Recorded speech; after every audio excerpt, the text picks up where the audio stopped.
மனித உணர்ச்சிகளின் காட்சி வடிவம் சினிமா. அன்றாட வாழ்க்கையில் நாம் கடந்து போன மனிதர்களை, நாம் மறந்து போன மனிதர்களை தன் திரைமொழியில் கொண்டு வரும் மாபெரும் கலைஞன். கதாநாயகர்களுக்கு இணையாக சினிமா ரசிகர்களால் கொண்டாடப்படும் கதையின் நாயகன். பேசலையே, எங்க நாங்க ஒரு வார்த்தை பேசலையே. எனக்கு எங்க இருந்துதான் தைரியம் வந்ததோ. டெல்லி கணேஷ்.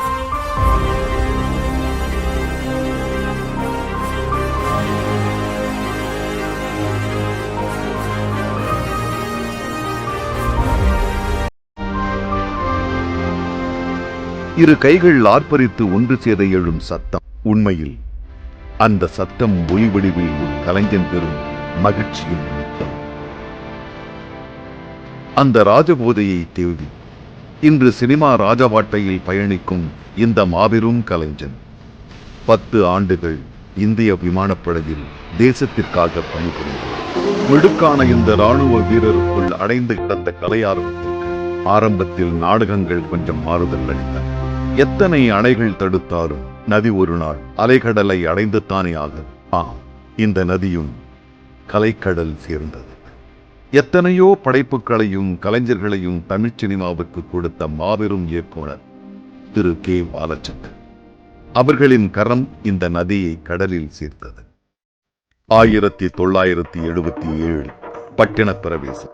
இந்த திரைப்படம் இவருக்கு சினிமாவையும், சினிமாவுக்கு இவரையும் அறிமுகப்படுத்தியது.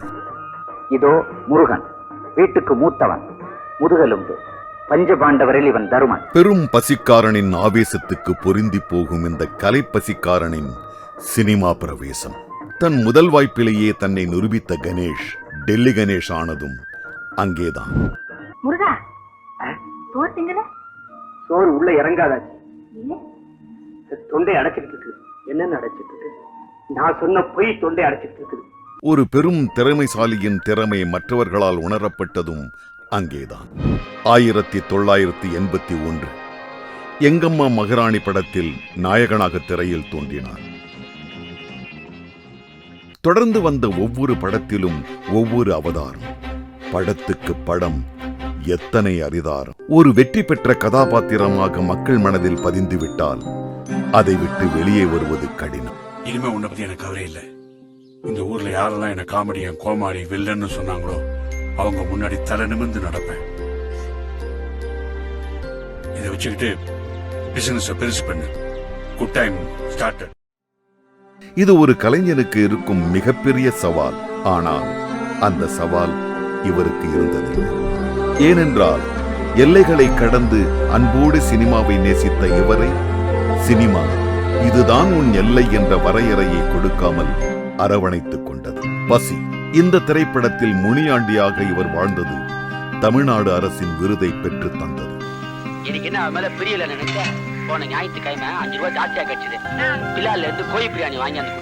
சிந்து பைரவி. இதில் நாயகனுக்கு உதாரணம் காட்டும் பாவப்பட்ட குருமூர்த்தி. அபூர்வ சகோதரர்கள். இந்த படத்தில் கோவப்பட்ட பிரான்சிஸ் அன்பரசு, மைக்கேல் மதன காமராஜன், அறுசுவை சமைத்த பாலக்காடு மணி ஐயா. நீ சரியான தள்ளி புளியாக்கும். நான் தள்ளி புளியானா நீ என்ன போடா? இஞ்சி, நீ சுக்கு. பகவான் கொடுத்தாகும்.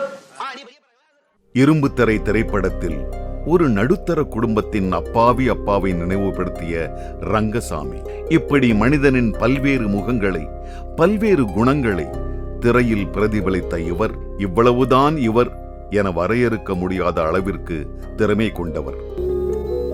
கதிரு, இப்ப சொல்றேன், உனக்காகவும் உன் தங்கச்சிக்காகவும் நான் யாரு காலில் விட்டாலும் விழுவேன், எவ்வளவு விட்டாலும் கடன் வாங்குவேன். நீ தைரியமா இரு, நான் இருக்கேன். குறும்படங்கள், விளம்பரங்கள், பின்னணி குரல் என சினிமாவின் எல்லா வடிவங்களிலும் தன்னை பொறித்துக் கொண்டவர். வெள்ளித்திரையில் தொடங்கி சின்ன திரை வரை தன் திறமையால் திரையாளும் கலையாளுமை இவர். 400க்கும் மேற்பட்ட திரைப்படங்கள். எத்தனை பெரிய பயணம், எத்தனை பெரிய கலைஞன். அடையாளம் தந்த துறைக்கு அடையாளமாவது எவ்வளவு பெரிய பாக்கியம்.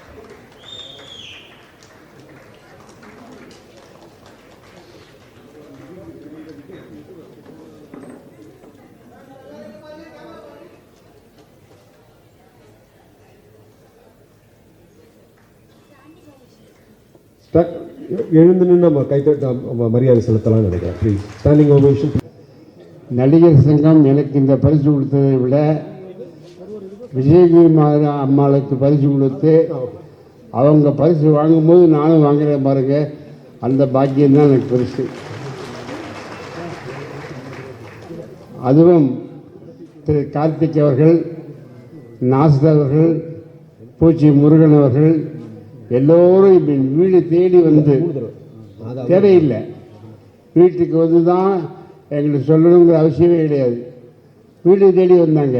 ஜெயன்னு கேட்டேன், உங்களுக்கு பரிசு கொடுக்குறோம், அதுக்கு எதுக்கு வீடு தேடி ஃபோனில் சொல்ல இல்லையான்னு என்ன? நோ, ஒரு சீனியர் ஆர்டிஸ்ட் எப்படி கௌரவிக்கணுமோ அப்படி கௌரவிக்கிறோம் நாங்கள். அப்படிப்பட்ட இங்கே கமிட்டி மெம்பர்களும் தலைவர்களும் செயலாளர்களும் பொருளாளரும் இருக்காங்க. இந்த கட்டடம் நடிகர் சங்க கட்டடம் கட்டி முடிஞ்சு அதுக்கு கிரக பிரவேசம் ஆற வரைக்கும் இவங்க தான் எல்லாம், வேறு யாரும் வரக்கூடாது. அது எங்கள் கையில் இருக்குது. யார் வரணும் யார் வரக்கூடாது முடிவு பண்ணுறது எங்கள் கையில் இருக்கு.